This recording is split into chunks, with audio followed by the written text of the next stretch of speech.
On the 15th of August 1950, 3 years after flying saucers became a common household term used to describe anomalous objects reportedly seen in skies around the world, radio station owner Nicholas Mariana became the first person to produce 16mm camera film of the saucers when he spotted a formation of objects above a local sports field in Missoula, Montana. I saw two silvery objects moving swiftly out of the northwest. The objects were very bright and about 10,000 feet in the air. They appeared to be of a bright, shiny metal, like polished silver. Both were the same size and were traveling at the same rate of speed, which was much slower than the jets which shot by shortly after I filmed the disc. Although analysts at Wright-Patterson Air Force Base said nothing decisive could be established from the footage, Robert M.L. Baker Jr., a photo analyst with the Douglas Aircraft Corporation, said the objects, which were composed of bright circular points of light with rotating rims, could not have been aircraft, because the formation stopped at one point before setting off again. On the 2nd of July 1952, at around 11 a.m., U.S. Navy warrant officer Delbert C. Newhouse filmed these objects with his 16mm camera above Tremonton, Utah. He described the UFOs as two inverted saucers on top of each other.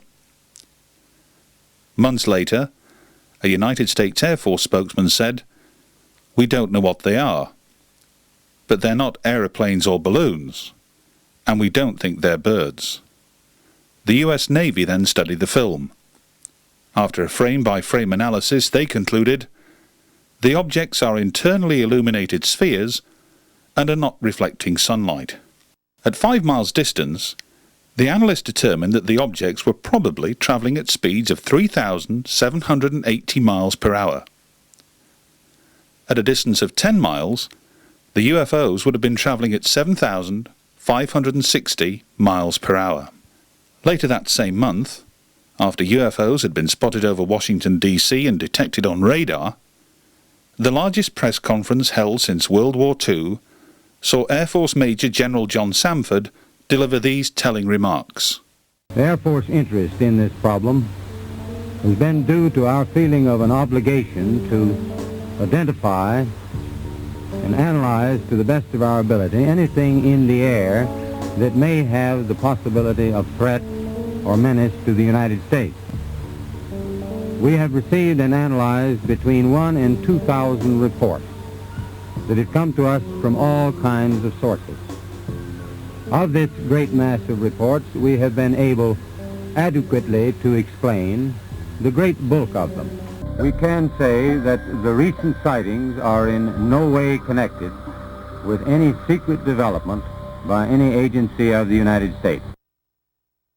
Between the mid-1950s and into the late 1980s, UFO footage was not only extremely rare, but often highly contentious, such as the cine clips taken by alleged UFO contactee George Adamski in the 1950s, and this colour footage taken by another alleged contactee, Swiss farmer Billy Meyer, in the mid-1970s.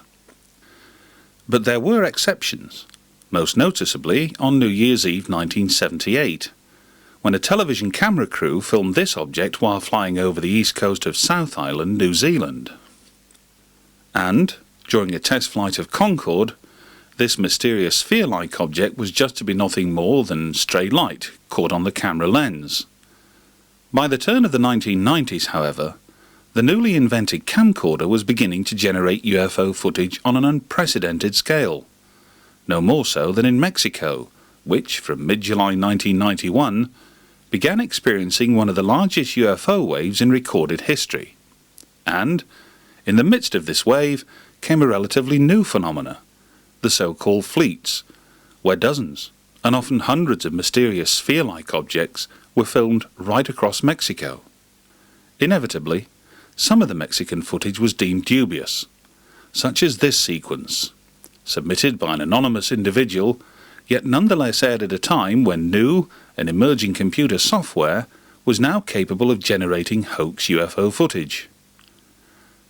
By the end of the millennium, and with camcorders now within the reach of most people's pockets, thousands of UFO clips had been generated around the world. But despite this, skeptics still maintained that none could be deemed proof positive of extraterrestrial visitations, and with reasonable cause.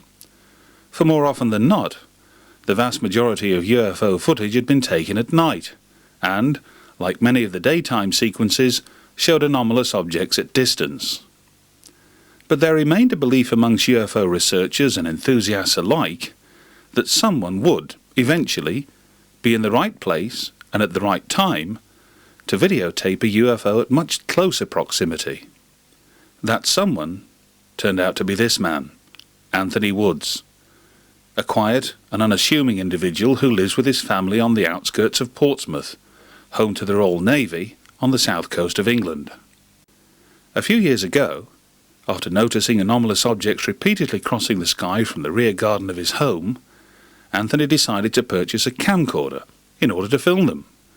But there were no guarantees they would pay him a return visit. But return they did, on countless occasions, and each time Anthony had his camcorder to hand to record the events, often in the company of others. With each passing month, the objects would take on different forms, linger for several minutes at a time, or appear en masse. And with each passing year, Anthony's library of UFO videotapes would grow. The seconds became minutes, the minutes became hours, the hours climbed into the dozens, and then surpassed the 100 mark. Little did he know it at the time, but when Anthony Woods first set out to videotape the UFO activity above his home, he would eventually go on to record more UFO footage than any other individual on the planet. Moreover, the bulk of Anthony's footage was shot during the daytime, and, as opposed to distant and blurry images, here were many clearly defined objects whose shape and passage through the skies would come to baffle even the experts. But why Anthony Woods? And why were UFOs making repeated visits to this particular region, and in such voluminous numbers? These and a host of other questions were very much to the fore when researchers from the Leeds-based UFO magazine journeyed to Portsmouth to meet and interview Anthony Woods for the first time. Countless other visits to Portsmouth followed over the course of the next 12 months, and then, in the early summer of 2003, Anthony Woods began to talk openly about some very deeply felt and personal experiences in his life. Questions. Lots of questions. And then there was Anthony's extraordinary footage. Lots of it. Although the footage is relatively recent, Anthony's first encounter with a UFO came not during adulthood, but as a child. My first sighting to do the UFO phenomena started when I was a young boy, aged 8, back in 1972. Happened on a bright, clear morning, November morning, a few puffy clouds about. Me and some friends were playing out in the street when all of a sudden my attention was turned towards the sky. I looked up, saw this round silver metallic object with portholes around the middle. I looked round to see where my friends had gone for a second, looked back again, and the object had gone. I mean, after the sight in 1972, when I was aged 8, I had a lot of recurring dreams about the phenomena, about UFOs, even though I didn't know what it meant. I didn't know what UFOs really were and that. But I did have recurring dreams right through to adulthood. I mean, it touched me when I was really young, aged 8. And it seemed to, even though I had the recurring dreams, and inside I was, you know, wanted to find the answers, what it was all about. Through the teenage years, you know, it didn't really affect me deeply, even though it was in the back of my mind all the time. But it wasn't until I was in mid-20s, when I met my future wife now, that the next experience really started for me again. The UFO question came back to me again, and it all started up again, you know. And that was in 1990, one holiday down in the New Forest, and we're camping one night, and outside our tent, we'd been out in the evening, we had a meal, come back to the tent, lovely, beautiful night sky, see the stars. We sat down outside the tent, just admiring the beautiful sky, and suddenly I could see right up high 2 little dots dancing in the sky, moving from one point to the other, just like playing tag. 2 little dots dancing all over the place. We just both watched these 2 dancing lights for over half an hour, and I can't even remember how they went. We were just watching them, and then they were gone. It was quite amazing. That's how it all started up again. Then in about a week after that, we got back home one evening, probably about 5:30, 6 o'clock. This is in August. I looked out over towards Portsmouth Hill, and I saw a black object above the bases in Portsmouth Hill. I couldn't figure out what it was. I knew it wasn't something mundane or ordinary, something weird.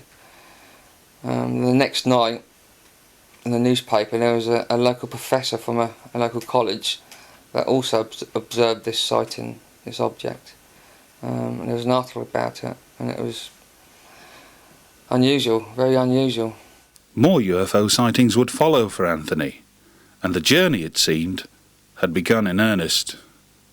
I think my next experience to do with UFOs happened in 1996.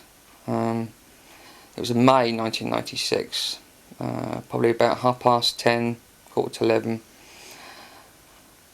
at my parents' home. Opened the back door to the garden to let the dog out. Noticed the dog hesitated going out, cowered back from the door, so I quickly looked out to see why she wouldn't go out, and directly to the left of me, over the rooftops, an object came gliding over.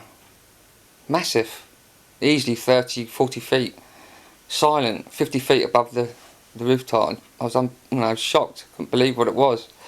I just watched it as it glided gracefully and quietly over the rooftops, heading up towards Portsmouth Hill. As it got into the distance, it became just a small ball of light, and it was really shocking. It really shook me up seeing this. And the next night, after that, I talked to my family about it. I told my wife. I said it's just amazing. And the next night, I opened the door up, probably about 9 o'clock again. Opened the door up, and there was a bright light really high up in the sky, but it was massive. This light was massive, dead still. I watched it for about 20 seconds, and it was just dead still. Then all of a sudden, this light started to move very slowly. I just watched it, and I cowered in the door a bit because it's quite a big light, and eventually it just seemed to move off.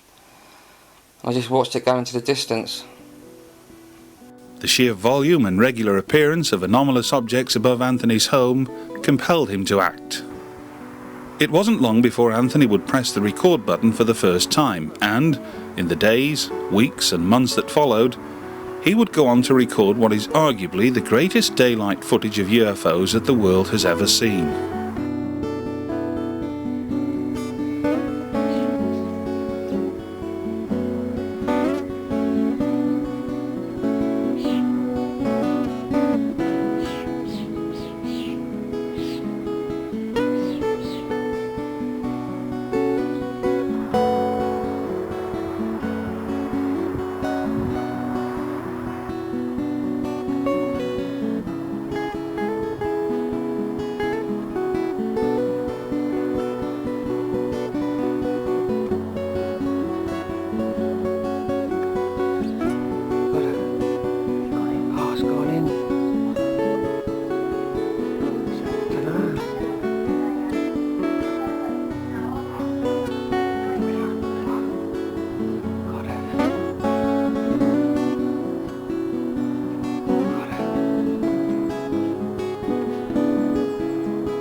just sitting there.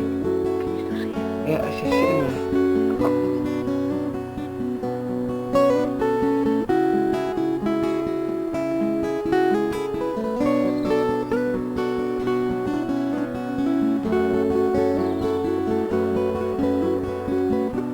Just sitting there. It's moving now. Amidst this extraordinary activity, one day in particular stood out. It was the day when Anthony came to film a fleet of UFOs above his home. Although these hundreds of mysterious sphere-like objects are strikingly similar to those filmed in daylight skies over Mexico, there is one important distinction to be made. This particular fleet meandered through the daytime skies above Portsmouth, uninterrupted, for almost 6 hours. For Anthony and others who watched this spectacle, it was an incredible sight. This was another fleet sighting. This was absolutely amazing. It started by me once again just walking out in the garden and seeing this fleet of objects in the sky. Called to my wife again and she watched with me, and it was really spectacular and amazing.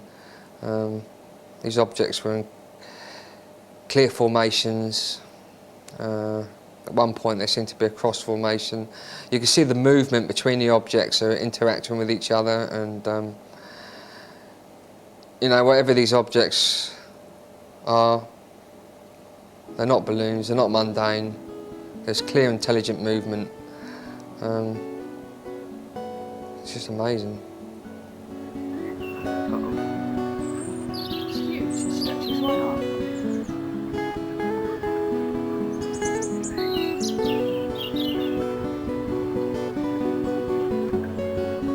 Yeah, bloody martyrs. Jesus Christ, guys. It's loads coming from over.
When comparing the sphere-like objects with the release of conventional balloons, the difference is stark. But what of other, conventional airborne objects? During one afternoon spent in the rear garden of Anthony's home, our camera crew filmed a variety of aircraft at different altitudes.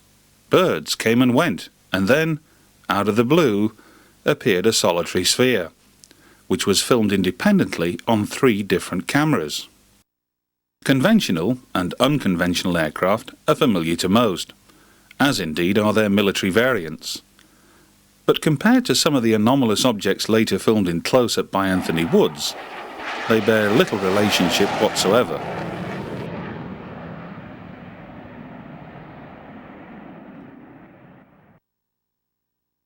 One man intrigued by Anthony's footage of the fleet is Gary Heseltine, a serving detective constable with British Transport Police, and the founder of Police Reporting UFO Sightings.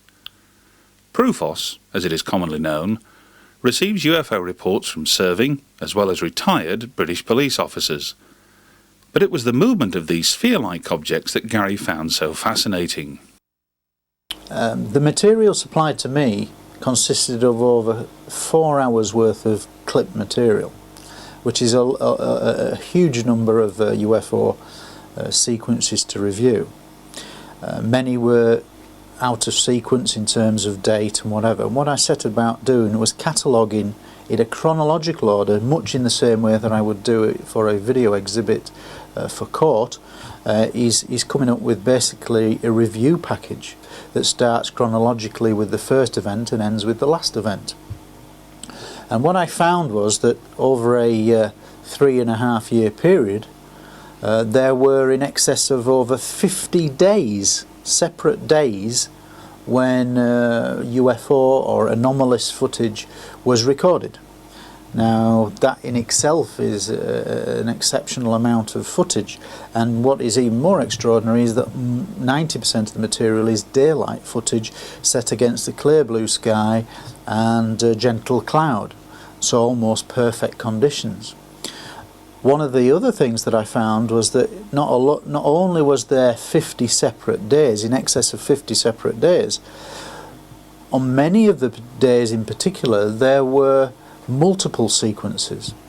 What I mean by that is that there may well be 8 different segments, up to 8 or 9 different segments on one particular day. And again, when it comes to cataloguing, what I can say is of the 4 hours of clip material that I've reviewed, you're looking at over 200 separate sequences, which is an exceptional amount of material for effectively one man or one family to have captured on film. The term fleet footage, which for those that may not be familiar, is basically groups of objects seen in the sky at the same time. Now fleet footage really sort of has been around for a long time. In the history of the subject we can look at Tremonton footage from 1952 I believe, and that showed multiple objects, white objects in the sky, much in the same way as much of this footage is very, very similar. Similarly, when you look at the Mexican footage from the 80s and the 90s showing multiple objects in the sky, often in daylight, it's way on a comparison with those. And what particularly interested me from a lay point of view is that when you examine the fleet footage in close detail, as I've been fortunate to do, you can see that the objects move in a variety of ways, are constantly changing positions, but more importantly do not act anything like balloons because they go against the wind. They appear to accelerate away from each other. There appears to be a degree of intelligence associated with these objects. On one particular sequence of the fleet footage, which was seen on one particular day, there are up to 20 objects seen on camera. In fact, there's so many objects that the cameraman, Mr. Woods, doesn't really know what to zoom in on and focus on. But when he does pull away, it shows enough material that shows quite independent movement of each other.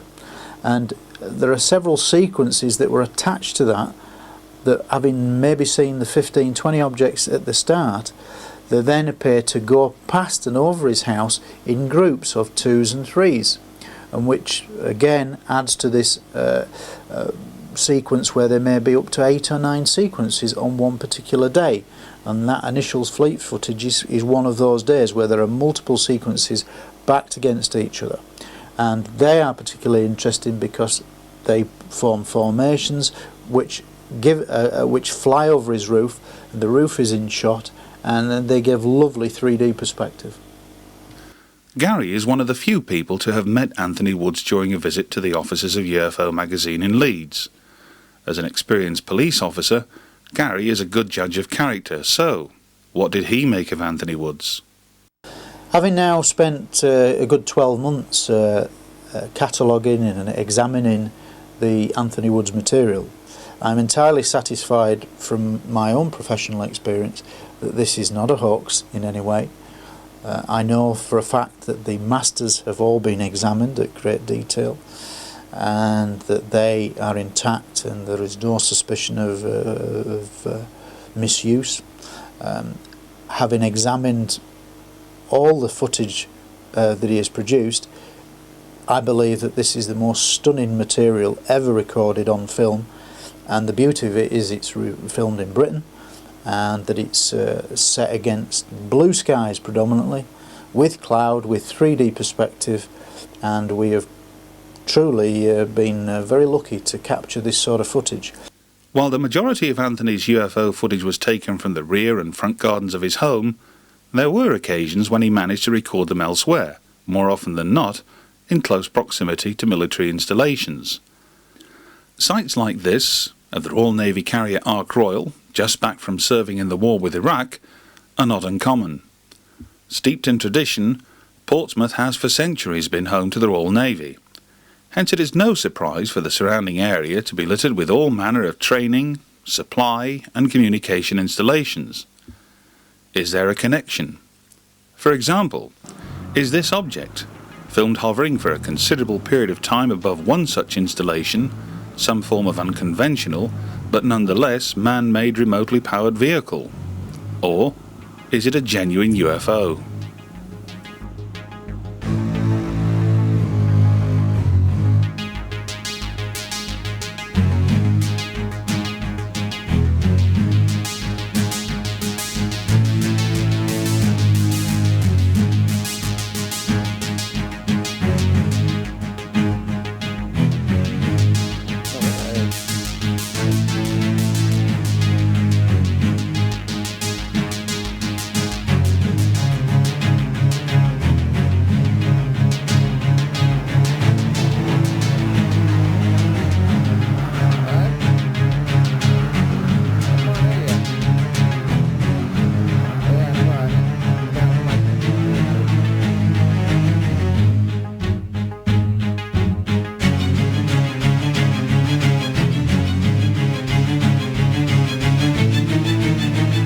Take a look at this sequence.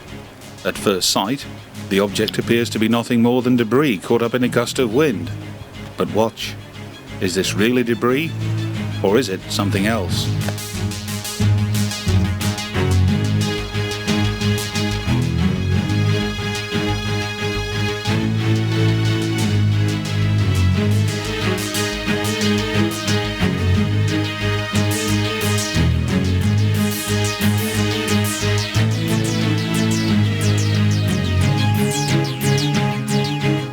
Now compare it to this object, which Anthony Woods captured on film on a relatively mild, calm day.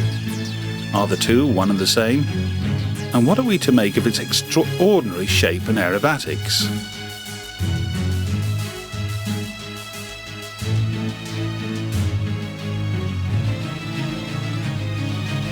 When Tim Farrell came to examine this particular sequence, it certainly intrigued him. Now retired from the RAF and living in Cornwall, Tim is an expert witness often called upon to give evidence on video footage. He could not explain the object and wondered, what's keeping it up? But by far and away the most unusual looking UFO ever filmed by Anthony Woods is this. Filmed in the presence of his brother-in-law, Tony, this extraordinary object is like nothing ever seen, nor photographed or filmed in UFO history. Here now is the sequence in full for you to ponder.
we wanted to know what was going through the minds of both Anthony and his brother-in-law Tony as they observed this extraordinary object.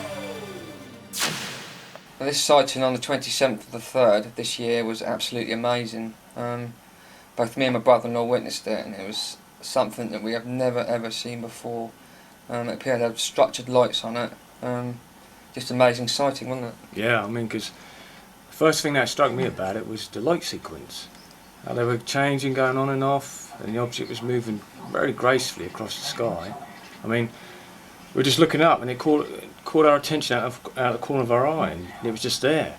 And the lights themselves are really bright. I mean, I've got a good view in the binoculars, and they're very intense light. You said they're dome shaped, didn't you? Yeah, the lights had a sort of a curved shape to them. They were definitely coming out of the surface, and the colour was so intense. And the object was quite large. Yeah. And it showed that, especially against the blue sky. And it was interesting that as the object was slowly moving, hovering on occasions, it kept flashing these lights at us. It was almost like it was doing it on purpose, but it was very, very odd. I think it's good that with the trees in reference, you can sort of get a taste of Yeah, you get a good the movement of the object.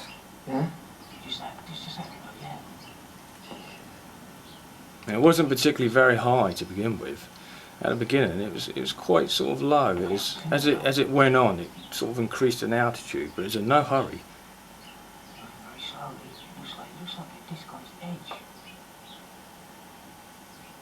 Most unusual object I've ever seen. Yeah, spectacular.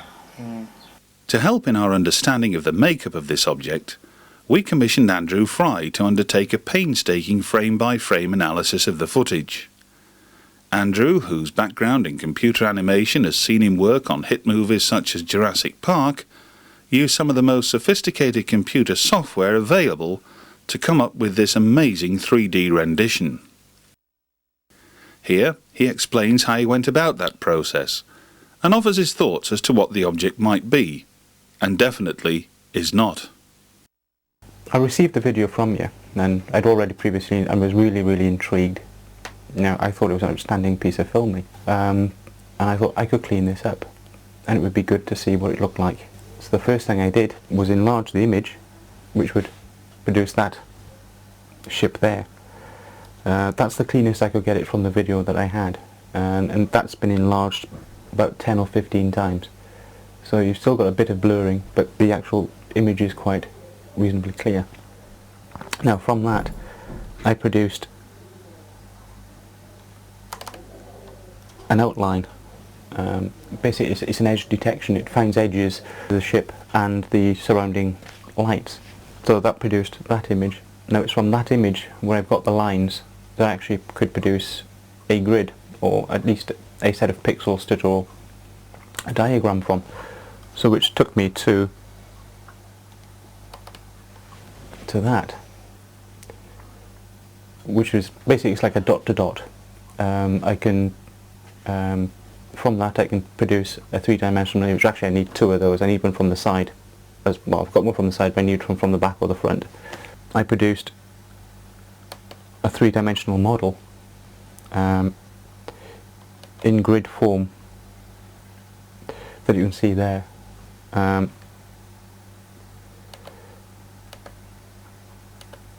So as you can see, the outline and the shape of that is very close to what's been produced on the video. This is just a filled in version. You can actually see the shape that we can actually rotate and see from various angles. Now it is possible to actually colour this in for the colours that we saw in the video. Now we know the spaceship is black. Now I won't colour in any of the lights. Now this is going to take a few seconds. I won't colour in the lights so you can actually see the shape of it, but basically where the lights are I've put some phosphorescence and some colours for you to see what it's all about. I just thought it was the most unaerodynamic craft ever. I mean, I would not think of this as being a flying ship, craft or plane of any sort. Yeah, one thing I did notice about it was that it had no specific line of symmetry. Normally, with anything that shape, you would have basically a vertical line of symmetry. Now, with this, it's at quite an acute angle, so it actually, the line of symmetry travels from the end of this section roughly through the centre of the body, and it actually rotates at that angle on the video. Now, it's something I can't duplicate with this at the moment. Yeah, people would ask if it's on the end of a piece of string or wire, but no, the angle of incidence that it actually rotates on, it would be impossible to have that at the end of a piece of string. Absolutely impossible. You would need a vertical line of symmetry for that. Now, the image I really believe is real.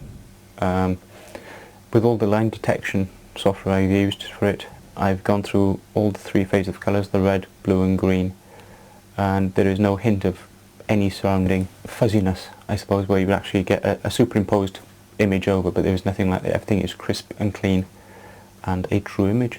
Basically, the initial step I wanted was to find the shape of the craft. Now I've done that, and that's the image I've actually produced. It looks like a number 6, or if you want, an E upside down. But I actually want to give it a touch of realism as well. Now, that shows a shape, but if you put the lights on, as you get in the video, everything will get blown. You will lose sight of the craft, and all you get is a big white or red haze. So I've done 2 images, one with lights on and one with lights off, and essentially that is what was seen on the video. So yeah, I think people should take a good look at this, and if there's someone that can do a better job than I can, fine, take a look. I don't think they'd find any problem with it either. After Andrew Fry's analysis, we next came to commission this man, Professor Roger Green, one of the country's leading Home Office experts in image analysis, to run his rule of thumb over some of Anthony's film sequences.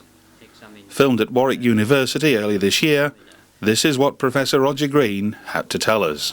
Yes, I've been involved in research and the technology of video systems for over 25 years, from when I was a research student, and in the last 20 years been involved with legal matters in terms of being an expert witness in the area of video and audio systems, especially video and audio evidence.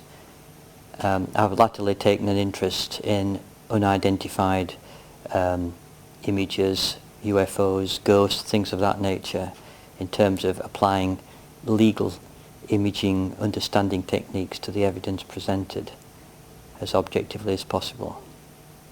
There's 3 sequences of rather strange flying objects, in particular the first and the third objects both flew in an unconventional manner and also looked unconventional compared to standard flying equipment of our time, aircraft and things of that nature. And the way the objects moved and the fact they moved up and down as well as laterally suggests a kind of controlled movement rather than a random movement caused by just winds alone, as might be the case with balloons or lightweight objects just blown about by the wind anyway. The film is a bit ambiguous, I agree, in respect of whether it's reflected or light from a source on the object. There are certainly reflections from parts of the object as the thing rotates, and not always from the same direction, which tends to discount perhaps reflections overall, because normally the reflections from a shiny object will be from the same direction as the object had a reflective surface then facing the source of light, in comparison with which an object which appears to show reflected light but from different directions as it moves might therefore be concluded that in fact there are sources of light on the object as well. So there may be both reflected light sort of phenomena and source light phenomena from the object. So it is a tricky object to characterize in that respect from the images presented. One cannot say how light is generated, one can just say that light apparently is emitted. We can see by virtue of the camera having filmed it that light is emitted in the visible part of the spectrum, But it's also possible that other wavelengths have been emitted as well, which were not within the range of the camera. This cannot, of course, be ascertained from the video evidence. In images sequences, I should say, 1 and 3, the flight patterns were very strange. In standard aircraft or man-made flying objects, their flight path tends to be linear or curved in a smooth manner. These objects tended to tumble or move through the sky in apparently sort of different paths. One of the objects, for example, the one rotating in an anti-clockwise direction, as it appeared to be on the screen, actually seemed to fall for a while, then stay stationary, then rise, suggesting quite a high degree of control of the movement, and yet the movement was completely unusual in the fact the object was rotating. In the case of the third object, there was a similar sort of interesting movement, showing movement down, along and up in the sky, as can be judged by various other objects which came into the field of view as reference. The movement is rotational at a fairly constant speed, it seems, and in the same apparent direction for the most part to the viewer in the case of the first object, and that does not suggest something tethered that's rotating as it's being pulled down or in just one standard direction, because the object both moves down and upwards in the field of view, and it doesn't make sense that it's tethered and just being blown downwind and rotating like, for example, a kind of propeller structure of some kind, something of that nature. It's not an easy matter to fake things. You need a lot of care to make a fake look convincing. I didn't examine the images in very close detail in terms of seeing signs of faking, but typical signs would be that the structure of the object is not the same as the structure of the background, for example. If you were superimposing one image on the other, the lighting on the object wouldn't be compatible with the lighting in the rest of the scene if you were faking something. And if it was a matter of something like a saucer being thrown in front of the camera near to, rather than a UFO further away, for example, then there would be clear signs of reflections from nearby objects on the object, which clearly was not the case. The object was clearly a long way away, as could be seen when the camera zoomed in and out in all three image sequences. One could see that the object is, whatever size it is, a long way away from the camera, and therefore not within arm's length or anything like it for the purpose of faking.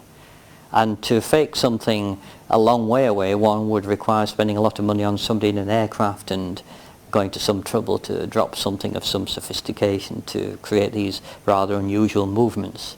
So I think probability would rule out fakes in this case. These, in my view, are genuine unidentified flying objects, the origination of which of course cannot be determined from the image information, but certainly they are non-standard in all respects. Thanks to Gary Heseltine, the same sequences seen by Professor Green and Andrew Fry found their way to another leading image analyst.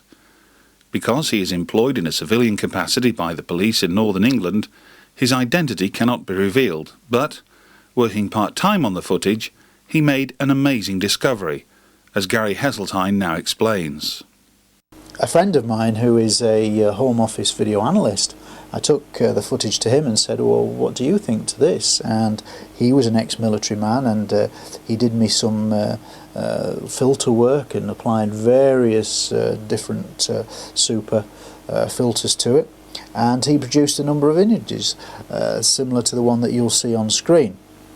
Now, the object that you'll see on screen that's set against a green background is a representation of the heat output, and where the two lights, the two permanent lights are, they appear to be the coldest area of the object, and the hottest part is the red coloured areas, which appear to show in his opinion, a flange type protrusion, which appears to be, from his analysis, the hottest part.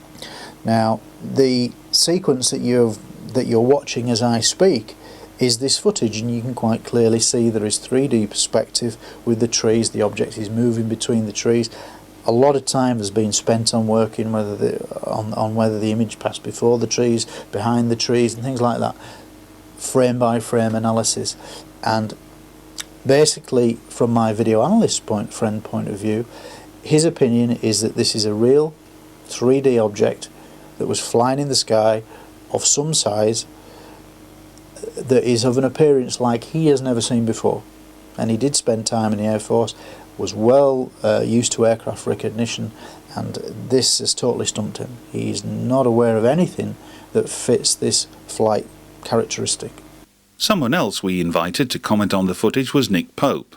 I've worked for the Ministry of Defence for 18 years now, and between 1991 and 1994 my job at the department was to research and investigate the UFO phenomenon. It's always important with a UFO case to have something more than just the testimony of the witness. So when I was doing the UFO job, on occasions where I received photographs and videos, this was extremely important. And that happened quite a bit. I mean, I must have received several dozen during my tour of duty. Now, of course, there were things that we could then do, specialist analysis and image enhancement. So it's an important part of my official UFO research. I can't talk in specific terms about what I would then do with photographic and video evidence that I looked at during my tour of duty. Clearly you would expect that the MOD would have all sorts of specialist equipment and personnel who could help with image analysis and enhancement. But while I can't go into the specifics, what I can say is that what you're doing with this sort of footage and the specific images that you've got now is very much, I think, along the right lines. You're going to Law Society expert witnesses, you're getting specialists in. Now, while I wouldn't necessarily have gone to the same people, as I say, we have our own, you're certainly investigating this in the right way. Speaking in general terms, it's clear that you've got some very important and significant footage here. It's very impressive. It's unusual to get such good imagery taken in the daylight. It's also unusual to have other objects in the frame so that you've got a point of reference from which you can start to make some calculations about size of object and distance. From a defence and national security point of view, clearly the Ministry of Defence and the Royal Air Force will take seriously any unauthorised penetration of the United Kingdom air defence region. Now, whether this footage constitutes evidence of such an incursion or not, I don't know. That would not be for me to say. But self-evidently, if structured craft are flying around with impunity in our airspace and we don't know what they are, then from a personal point of view, yes, I think that's something that does need to be looked at. Here we are within a stone's throw of Parliament. It's interesting to think that over the years there's been comparatively little official interest in UFOs from MPs. Having said that, there was the famous 1979 debate in the House of Lords, and there have over the years been several parliamentary questions raised both in the Lords and in the Commons. But quite what it would take to propel the subject higher up the political agenda, I don't know. Perhaps just the very sort of clear and unambiguous footage that we've been discussing today. I don't know. One can only hope that this sort of thing will take the subject, out of the fringe and into the spotlight. For Anthony's brother-in-law Tony, the events of recent years has had a similar sizable impact. First time I saw something unusual with my brother-in-law was about 3 years ago. It was late at night, it must have been about 9-10 o'clock. We decided to look out at the night sky and it's nice and clear. We didn't have binoculars at that time, so we were just looking out casually, and then to the right hand side we saw a white object travelling very, very low, not really fast, just gliding across the sky, completely silent, very bright, and that caught our attention, and from there it went from there. The first time I was with my brother-in-law, when he began to videotape these objects, was about 2 months after he moved into the house. He acquired a camcorder. We had an interest in the subject, so we went out, must have been about 7:30 at night. It was a very clear sky, and one of the first major sightings we had was what we called a blink off. It come over through a southerly direction. It was quite large, must have been about approximately 1,000, 2,000 feet up. Bright white object, very silent. Almost, to me, it felt almost a bit oppressive how large it was. and just drifted over our heads, not too fast, and went over to the roof, and that was our first major sighting. It is very exciting to see it. Sometimes my brother-in-law didn't always have a camcorder handy, and during these times we witnessed some very important sightings, we feel. The first one was in September of 1999. It was about 10:30 at night. We just had a cigarette, just finished the chat, went out to the front door, and the first thing that we noticed was the blackness of the sky. It was very intense, and we noticed that, and then I looked over the road, and above the roof there was four round spheres together, and that was the first thing that caught our attention. And one of them grew very large, almost like it was exploding itself, went very large. These are all night sightings, of course, but eventually we turned to daytime sightings, and one of our major first ones was on the 6th of January 2001. It was a very sunny day. We went up onto Portsmouth Hill with a camcorder and binoculars. We were looking out to the coast, and suddenly in our view 3 spheres came into view, very close knit, very close together, moving quite slowly across our view. Tony aimed a camcorder on it, I aimed the binoculars onto it. I got a very clear view of it. They seemed to be very intelligent and in control. They were bright white. They moved across quite slowly and into the distance. We could see them right in the distance. They eventually stopped. This one was our first major sighting in the daytime. We felt we should change from nighttime to the daytime, and they seemed to be in a tight formation, very tight together, very controlled and intelligent. I've been very privileged to see many amazing sightings, but one of the most recent sightings was on the 13th of June. It was approximately 11 o'clock in the morning, very clear sky. I've been spotting perhaps for a couple of hours or so, and out of the corner of my eye, near the oak tree, approximately about 1,000 feet up, I see quite a large sphere to my eyes. I never saw it arrive, it was just there, and it was quite shocking to see that brightness against the blue. I raised my binoculars to the object, and the object, to my eyes, I got it so clear, it looked like approximately 5 spheres together, almost crystal-like, and they were enveloped in a transparent film. It's almost like I could see through them, but I couldn't. It was dead still for approximately 5 minutes, barely any movement at all. And then it started to speed up very, very slowly. My brother-in-law was there filming. It moved very slowly off, and I was getting a very good sighting of it, even with my eyes. I didn't need to put binoculars on it all the time. And suddenly it did a U-turn. It was amazing to see that. It wasn't jolty, it just done a very careful U-turn, and it started to pick up speed. By this time I could get the binoculars onto it. I aimed the binoculars onto it, and it was such an amazing sighting. The spheres seemed to be quite large. I would say approximately about 5 feet each sphere. It started to pick up speed and travel off, and I managed to keep it into the binoculars until it got right onto the horizon and it disappeared. But it was an amazing sighting. Definitely, to me, it seemed intelligently controlled and was self-aware. I'm sure there are people out there who have a sceptical approach to these objects, but from my point of view, I can assure you that these definitely are not ordinary mundane objects. I've been observing these objects for the past 3 years, and they truly are amazing, amazing objects, and I've been very privileged to witness these objects. I believe the scepticism aimed towards these objects, like people may say, well, they're balloons or planes, simply doesn't stand up. After all the experience of observing these objects, the intelligent control, the unusual form of these objects, is a truly amazing experience. Between them, Anthony Woods and his brother-in-law Tony have borne witness to one of the most astonishing series of concentrated UFO overflights seen in modern times. They are both ordinary people, but people who have been privy to some fairly extraordinary events.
Yeah, I'm flying up towards it. It's gone past it.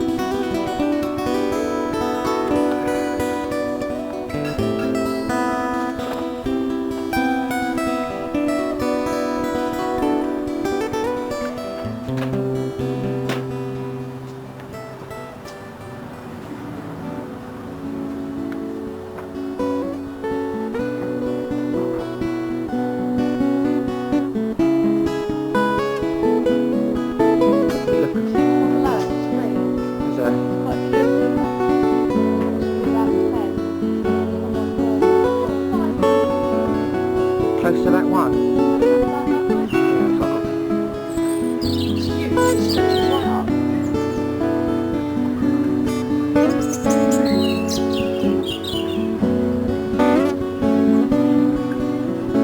Yeah, bloody hard. Jesus Christ, guys.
Lovely sun.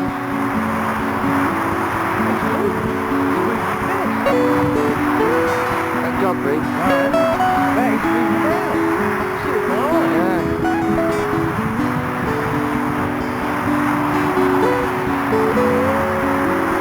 Two of them.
I don't know what this means or where it's going.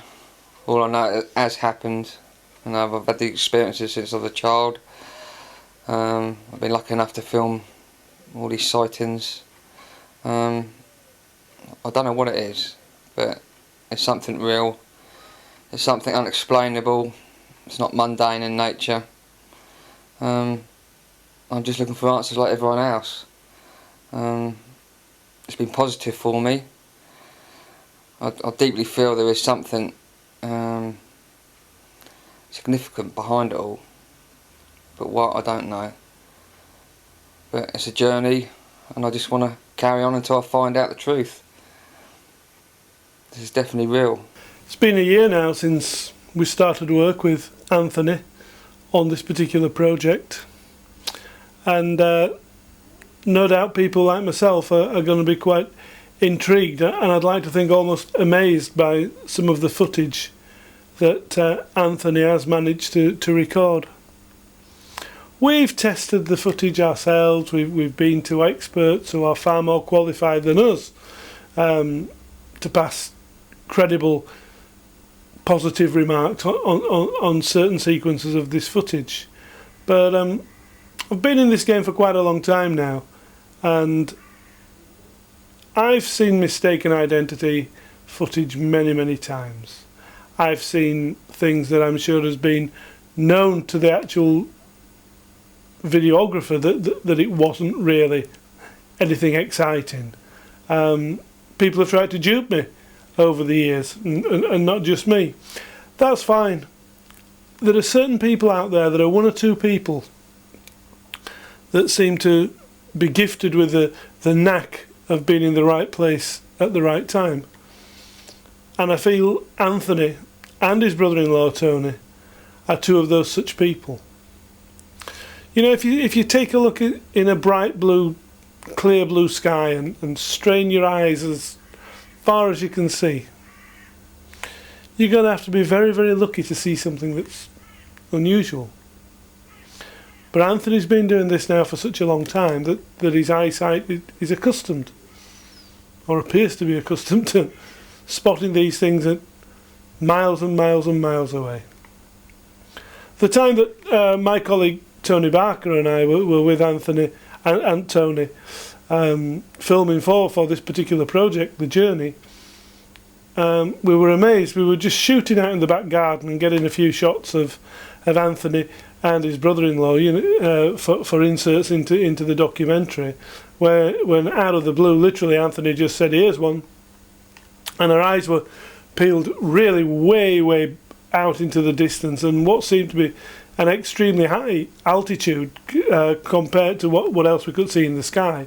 This solitary sphere came across the skies.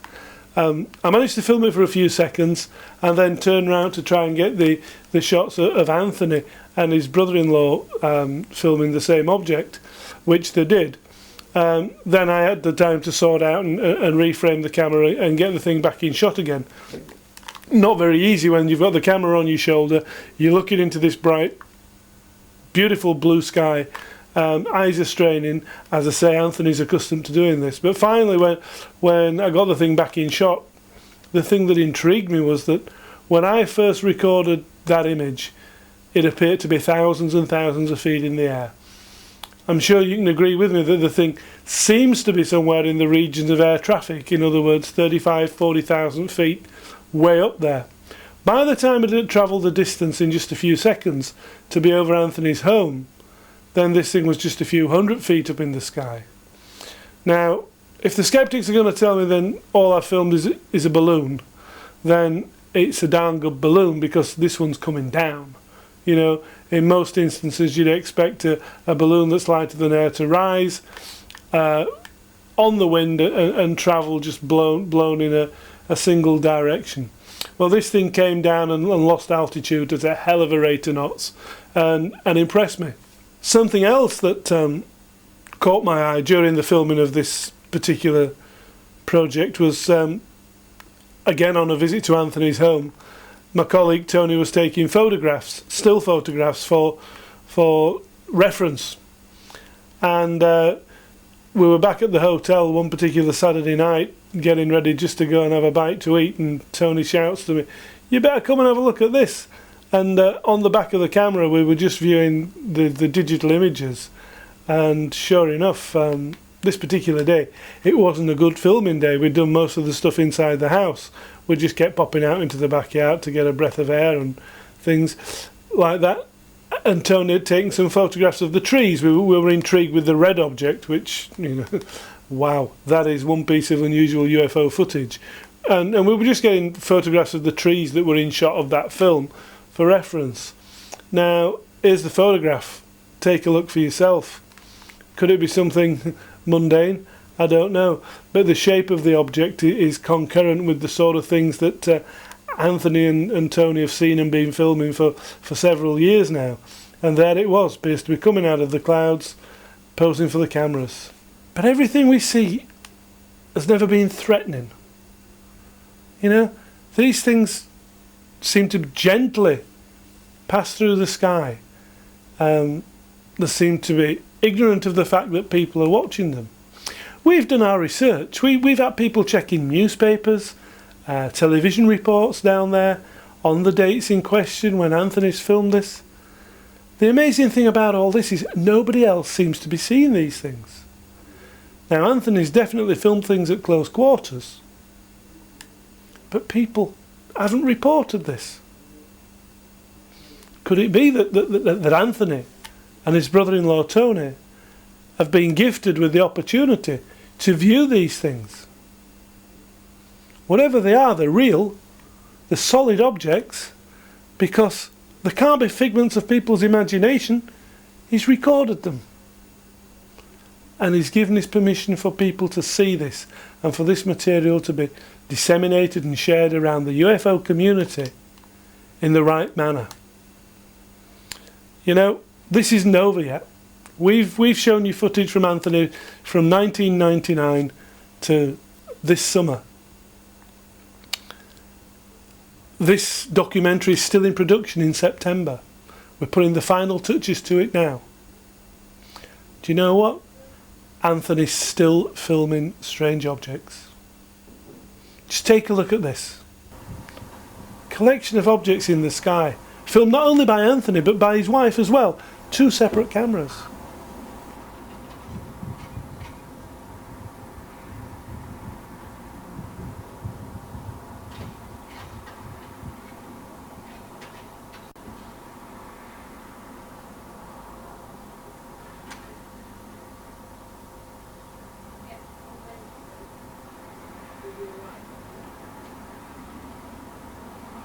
Not pointing it in the sun, am I?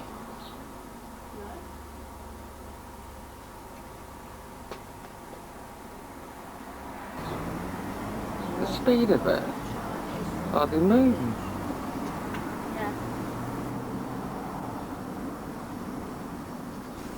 We feel that this needs further investigation. There are some very interesting, unusual and strange clips on these videotapes. And I believe we've all been privileged to share what Anthony's filmed over these last few years.